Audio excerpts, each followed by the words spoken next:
පින්නතුණු සියලුම දෙනාට පළමුවෙන්ම තෙරුවන්ගේ ආශිර්වාදය ප්‍රාර්ථනා කරනවා. ඉතින් ওই පින්නතුණු සියලුම දෙනාට අද ඊටමත් වටින වැදගත් කරුණු කාරණා රාශියක් පිළිබඳව ඊටමත් කෙටියෙන් විස්තර කරන්නට තමයි සූදානම් වන්නේ. ඉතින් ඊට මත්තෙන් මම හිතනවා මේ වීඩියෝ එක නරඹන ওই පින්නතුණු සියලුම දෙනා ජීවත් වෙලා ඉන්න කාලේ පුරාවටම මේ දානීය කියන කාරණාව දානීය කියන කුසල ක්‍රියාව ওই පින්නතුන් සියලුම දෙනාට පුළුවන් ශක්ති ප්‍රමාණයෙන් ඉෂ්ට සිද්ධ කරලා ඇති කියලා මා විශ්වාස කරනවා. ඉතින් ලෝතුරා බුදු පියාණන් වහන්සේ මේ දානීය කියන කාරණාව බොහෝ අවස්ථාවලදී මූලික කරලා තමයි දහම් කරුණු කාරණා බොහෝ තැන්හි දේශනා කරන්නට යෙදුනි. මේ පින්නතුන් හැම කෙනාම දන්නෝ ත්‍රිවිධ පුණ්‍ය ක්‍රියා දාන සීල භාවනා මේකෙදිත් මූලික වෙලා මුල් වෙලා තියෙන්නේ දානීය කියන කාරණාව. ඒ වගේම තමයි සතර සංග්‍රහ වස්තු දස සක්විතිවත් ඒ වගේම දස පාරමිතා මේ ආදී සෑම දෙයකදීම මූලික වෙලා මුල් කරලා ලෞතර බුදු පියාණන් වහන්සේ ධම් දේශනා කරන්නට යෙදුනේ දානීය කියන කාරණාව මුල් කරගෙන තමයි දහම් දේශනා කරන්නට යෙදුනේ. එවන් වටින වැදගත් විදිහට ආනිසංස ධර්මියෝ ලැබෙන ගෙන දෙන මහානුභාව බල සම්පන්න පින්කමක් තමයි පින්වත්නි දානීය කියන කාරණාව. ඊටමත් වටින වැදගත් සිතුවිලි මුදුන්පත් කරගෙන අත්හැරීම කියන දේ අරමුණු කරගෙන දානමානාදී පින්කම් දහම් ඉෂ්ට සිද්ධ කරන්නට පුළුවන් නම් මෙලව ජීවිතෙත් ඊටමත් වටින වැදගත් විදිහට සුගිත මුදිතගාමී කර ගැනීමට පුළුවන් ය කියන වග ලෞතර බුදු පියාණන් වහන්සේ දේශනා කරන්නට යෙදුණා. ඒ වගේම පරලොව ජීවිතයත් මරණින් මත්තේ ගිහිල්ලා උත්පත්තිය ලබන තැන ප්‍රතිසන්දිය ලබන තැන සුගිතගාමී සුගිත මුදිතගාමී කර ගැනීමට භාග්යක් ශක්තියක් වාසනාවක් ලැබෙනවායි කියලා ලෞතර බුදු පියාණන් වහන්සේ විසින් දේශනා කරන්නට යෙදුණා. ඉතින් මේ පින්නතුන් හැම කෙනාම දන්නවා දානීය කියන්නේ මොකක්ද කියලා. කෙටියෙන්ම කිව්වොත් එහෙම දානීය කියන එකේ සුළු අර්ථය දීම නැත්නම් අත්හැරීම. අපි මොනවද අත්හරින්නේ? කාම තණ්හා, භව තණ්හා, විභව තණ්හා කියන මෙන්න මේ ත්‍රිවිධ තෘෂ්ණාව ෂේ කරලීමට නැත්නම් නැති කරලීමට ඉස්සෙල්ලාම උපකාරී වෙන පාරමිතාව දාන පාරමිතාව කියන වග ලෞතර බුදු පියාණන් වහන්සේ දේශනා කරන්නට යෙදුණා. නිවන් දැකීම සඳහා ඉස්සෙල්ලාම පූර්ණේ කරන්නට ඕනේ පාරමිතාව දාන පාරමිතාව කියන වග ওই පින්නතුන්ට හැම කෙනාටම ඒ කරුණු කාරණා විස්තරාත්මකව පරිශීලනය කරලා බලපුවාම පරිහරණය කරලා බලපුවාම අවබෝධ වෙනවා. ඉතින් ඒක නිසා සත්පුරුෂෝ පින්නතුන් සියලුම දෙනා ඊටමත් වටින වැදගත් කුසල චේතනාවන් මුදුන්පත් කරගෙන දානමානාදී පින්කම් දහම් ඉෂ්ට සිද්ධ කරන්නට උත්සාහ දරන්නට ඕනේ. දානයක් දෙනකොට පින්වත්නි කොච්චර මුදලක් වියපැහැදම් කරනවද කොච්චර කාලයක් යොදවනවද කොච්චර ශ්‍රමයක් යොදවනවද කියන එක ඇත්තටම අදාළ වෙන්නේ නැහැ. ඉතින් බොහෝ දෙනෙක් හිතන් ඉන්නවා දානයක් මානයක් දෙන්න ඕනේ බොහෝ මුදල් වියපැහැදම් කරලා සමාජ මිනිස්යන්ට පේන්න ගම්වල මිනිස්යන්ට පේන්න එහෙම දන් දෙන පුද්ගලයෝ ඕනේ තරම් අද වර්තමාන සමාජයේ ඉන්නවා. ඉතින් ඒක නිසා එහෙම දානමානාදී පින්කම් දහම් ඉෂ්ට සිද්ධ කරාට කිසිදු ඵල ප්‍රයෝජනයක් ලැබෙන්නේ නැහැ. බුදුහාමුදුරෝ දේශනා කරන්නට දුන්නේ අත්හැරීම කියන දේ අරමුණු කරගෙන පරිත්‍යාගය කියන චේතනාව මුදුන්පත් කරගෙන දානමානාදී පින්කම් දහම් ඉෂ්ට සිද්ධ කරනවා නම් Tamanට තියෙන්නේ මොනියම් හෝ දෙයක්ද ඒ දෙයින් කොටසක් හෝ ඊටමත් පොඩි දෙයක් හෝ ස්වල්ප දෙයක් හෝ අත්හැරීම කියන චේතනාවෙන්ම දෙනවනම් දානයක් විදිහට ඒකෙන් මහත්ඵල මහානිසංස ළඟා කර ගැනීමට භාග්යක් ශක්තියක් වාසනාවක් ලැබෙනවායි කියලා ලෞතර බුදු පියාණන් වහන්සේ විසින් දේශනා කරන්නට යෙදුණා. ඉතින් ඒක නිසා හැම කෙනාම හොඳටම මතක තියාගන්න ඕනි කාරණාවක් තමයි මේ සංසාරේ ජීවත් වෙලා ඉන්න පුරාවටම ওই පිනතුන් හැම කෙනාටම ලැබිලා තියෙන්නෙත් ලැබෙන්නෙත් සංසාරේ දුන්න දේවල් තමයි. නොදුන්න කිසිදු දෙයක් ওই පින්නතුන්ට මට කොයි කාටවත් මේ සංසාරේ ජීවත් වෙලා ඉන්න පුරාවටම ලැබෙන්නේ නැහැ කියන කාරණාවත් සිහිපත් කරනවා මේ වීඩියෝ එක නරඹන පින්නතුන් සියලුම දෙනාට. ලෝතර බුදු පියාණන් වහන්සේ දේශනා කරන්නට දුන පූර්ව චේතනා, මුංචන චේතනා, අපර චේතනා කියන මුල මැද අග කියන අවස්ථා තුනම අවස්ථා ත්‍රිත්වයේම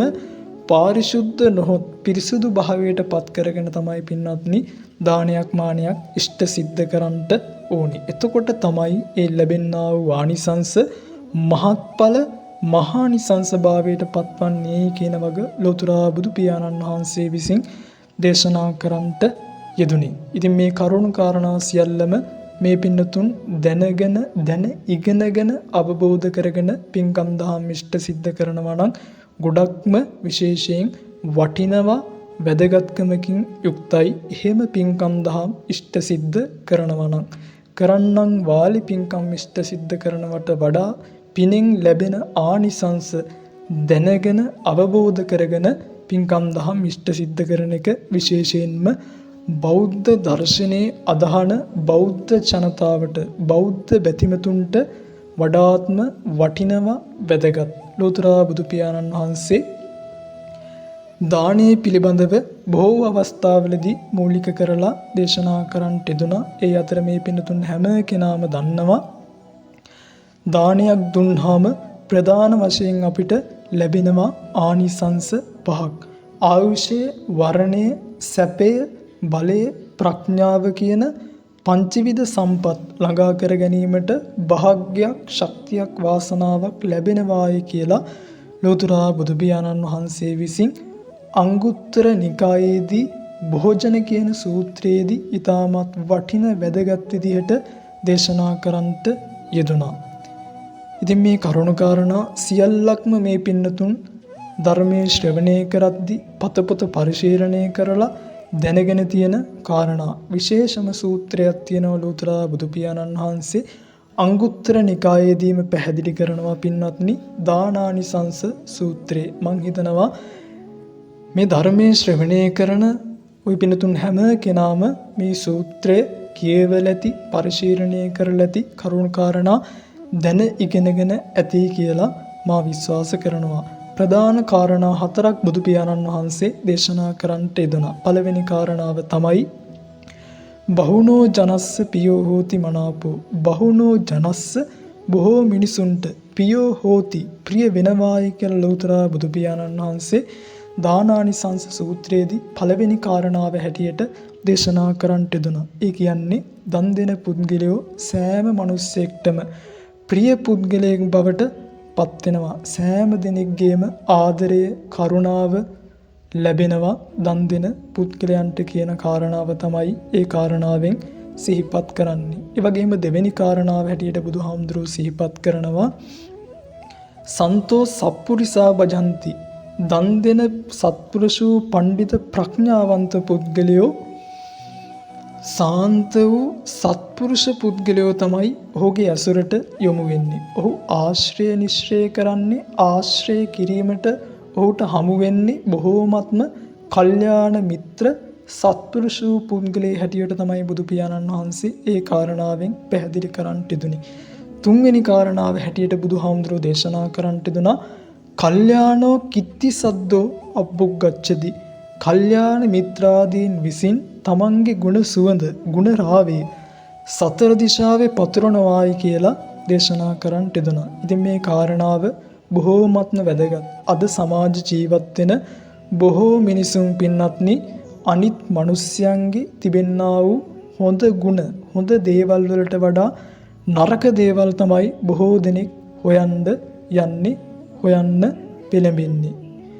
ඒ වාගේම තමයි නරකක් එහෙම බැරි වෙලා හරි ඊටමත් හොඳ පුද්ගලයෙක් අතින් හෝ සිදු වුණොත් ඒ දේ තමයි සතර දිශාවේ පැතිරෙන්නේ. බොහෝ ස්ථානවලේ දේවල් පැතිරෙනවා. හොඳ දේවල් පැතිරෙන සම්භාවිතාවේ ස්වභාවයේ වර්තමාන සමාජයේ වෙන විට අඩු වෙලා තමයි බොහෝ අවස්ථාවලදී තියෙන්නේ කියන වග අපි ඔබ කොයි කාටත් දැකීමට දක්නට පුළුවන්කමක් ලැබෙනවා. එතකොට බුදුහාමුදුරුවෝ සිහිපත් කරනවා මේ දන් දෙන පුද්ගලයාගේ ගුණ සුවඳ ගුණ රාවේ තමන්ගේ කල්යාණ මිත්‍රාදීන් විසින් සතර දිශාවේ පතුරනවායි කියලා දේශනා කරන්නට දුනා. ඒ වගේම අනිත් කාරණාව ගත්තොතින් එහෙම ගිහි ධම්මෝ අනපේතෝ හෝති. දන් දෙන පඬිත ප්‍රඥාවන්ත පුද්ගලයෝ ගිහි ධර්මයේ කියලා මෙතනදී සිහිපත් කරන්නේ සඳහන් කරන්නේ පංචශීලයේ ප්‍රතිපදාව. එතකොට දන් දෙන පුද්ගලයෝ හොඳටම මේ පංචශීලයේ පන්සිල් ආරක්ෂා කරන පුද්ගලයෝ බවට පත් වෙනවා. සීලයක පිහිටලා තමයි පින්වත්නි දානමාන ආදී පින්කම් දහම් ඉෂ්ට සිද්ධ කරන්නටයි කියලා ලෝතර බුදු පියාණන් වහන්සේ විසින් අනුදැන වදාරන්නට යෙදුනේ දේශනා කරන්නට යෙදුනේ. දානානිසංස සූත්‍රයේදී අවසාන කාරණාව හැටියට බුදුහාමුදුරුවෝ දේශනා කරන්නට යෙදුනා කායස්ස බේදා පරම් මරණා සග්ගං සුගතින් ලෝකං උපපච්චති. කය බිඳී මරණින් මතු සුගතිගාමී වීමට භාග්යක් ශක්තියක් ලැබෙනවායි කියලා ලෝතර බුදු පියාණන් වහන්සේ විසින් දානානිසංස සූත්‍රයේදී විස්තරාත්මක වශයෙන් දේශනා කරන්නට යෙදුනා. ඒ තරමටම වටින වැදගත් කුසල ක්‍රියාවක් තමයි දානය කියන කාරණාව කියන බව අපි ඔබ කොයි කාටත් මේ කාරණා දිහා බලපුවාම ලෝතර බුදු පියාණන් වහන්සේ සූත්‍රවල දේශනා කරලා තියෙන කාරණාවල් දිහා බලපුවාම අපිට පැහැදිලි වෙනවා. බුදුහාමුදුරුවෝ දේශනා කරන්නට දෙනා දානංකෝපන භික්කවේ සත්පුරුෂ පඤ්ඤත්තං පණ්ඩිත පඤ්ඤත්තං.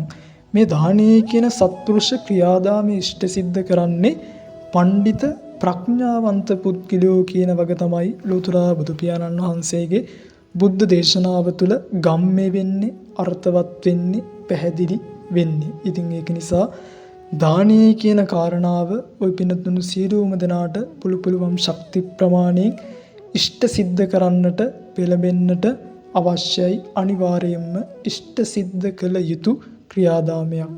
දානයෙන් ප්‍රධාන වශයෙන් ලැබෙන්නේ මොනවද කියලා මේ පින්නතුන් හැම කෙනාම දන්නවා. දානයෙන් ප්‍රධාන වශයෙන් ලැබෙන්නේ පින්නත්නි භවභෝග සම්පත්තික ලැබෙනවා දන් දෙන පුද්ගලයන්ට. තිරිසන් ආත්මවල උත්පත්ති ලැබුවොතින් එහෙම ඒ සතාට අවශ්‍ය කරන කෑම බීම ටික භවභෝග සම්පත් වලින් ආඩ්‍යව ඉපදීමට භාග්යක් ශක්තියක් ලැබෙනවා. තිරිසන් සහගත සත්වයකට හෝ එවන් විදිහට ආනිසංස ගෙන දෙන මාහැකි වූ ක්‍රියාවක් තමයි පින්වත්නි දානයේ කියන කාරණාව. ඉතින් ඒක නිසා දානයෙන් ප්‍රධාන වශයෙන් ලැබෙන්නේ භවභෝග සම්පත් ටික පමණක් කියන කාරණාව ඔය පින්නතුණු සියලුම දෙනාට පැහැදිලි වෙනවා. ඉතින් ඒක නිසා ඇතැම් පුද්ගලයෝ හිතන් ඉන්නවා අපි හොඳට දානමාන ආදී පින්කම් දහම් ඉෂ්ට සිද්ධ කරනවා. අපි මැරිලා ගිහිල්ලා මේ පරලොව ගිහිල්ලා හොඳ ස්ථානවල ඉපදෙයි ප්‍රතිසන්දිය ලබයි කියලා බලාපොරොත්තුෙන් ඉන්න ඇතැම් පුද්ගලයෝ බුදුදහම ගැඹුරින් අධ්‍යයනය කරද්දි හදාරද්දි ඇතැම් සූත්‍ර අපිට පෙන්වා දෙනවා දන් දීලා විතරක් කරන්නට පුළුවන් මේ සසරෙන් එතර වෙන්නට කරන්නට පුළුවන් ක්‍රියාදාමයක් එහෙම නෙමෙයි. දානමාන ආදියත් අනිවාර්යයෙන්ම ඉෂ්ට සිද්ධ කරන්න ඕනේ. ඒ විතරකුත් නෙමෙයි අනිවාර්යයෙන්ම සිල් ආරක්ෂා කරන්න ඕනේ. සීලයක පිළිපදන්නට ඕනේ. නැත්නම් බුදුහාමුදුරෝ දේශනා කරන්නට දුන අංගුත්තර නිකායේදීම ජානුස්සෝනි කියන සූත්‍රයේදී කොච්චර දන් දුන්න පුද්ගලයෝ වුණත් මරණින් මත්තේ මේ පරලොව ගිහිල්ලා තිරිසන් සත්තු වෙලා අශ්වෝ වෙලා ඇත්තු වෙලා සුනකයෝ වෙලා උත්පත්ති ලැබනවායි කියලා බුදුහාමුදුරෝ දේශනා කරන්නට දුනා. හැබැයි මේ දන් දුන්නා වූ පින හේතු භූත වෙලා හේතු ප්‍රත්‍ය වෙලා ඒ තිරිසන් සතාට අවශ්‍ය කරන භවභෝග සම්පත්තික ලැබෙනවා. ඉතින් ඒක නිසා දාන සීල භාවනා කියන ත්‍රිවිධ පුණ්‍ය ක්‍රියාවෝම වඩන්නට උත්සාහ දරන්නට ඕනේ, උත්සාහ ගන්නට ඕනේ. එතකොට තමයි පින්වත්නි මේ දුර්ලභංච මනුස්සත්තං ලැබුවා වූ දුර්ලභ මනුස්ස ජීවිතවලට නියමාකාර විදියට වටිනාකම් වැදගත්කම් දෙන්නට පුළුවන්කම ලැබෙන්නේ. මං හිතනවා මේ දේශනා කරන්නට දුනා වූ ඊටමත් සරල කාරණා පිළිබඳව ওই පින්නතුන්ට දැනුමක් අවබෝධයක් ලැබෙන්නට ඇති කියලා මා විශ්වාස කරනවා. එහෙනම් පින්නතුන් සියලුම දෙනාට තිරුවන්ගේම ආශිර්වාදේ ප්‍රාර්ථනා කරනවා. ලෝතර බුදු පියාණන් වහන්සේගේම පිහිට ප්‍රාර්ථනා කරනවා. පින්නතුන් සියලුම දෙනාටමද සිතන පතන කරන දැහැමි රැකී ආරක්ෂා තිනින් දින සරප්‍රකාරයෙන්ම සාර්ථකත්වයෙන් පත්තුන් ලබත්වා දුක් නිරෝගී සුවේ චිරජීවනයේ දීර්ඝව සම්පත්තියම උදාපත්ම වේවා වේවා පින්නතුණු සියලුම දෙනාට තෙරුවන්ගේම සරණයි.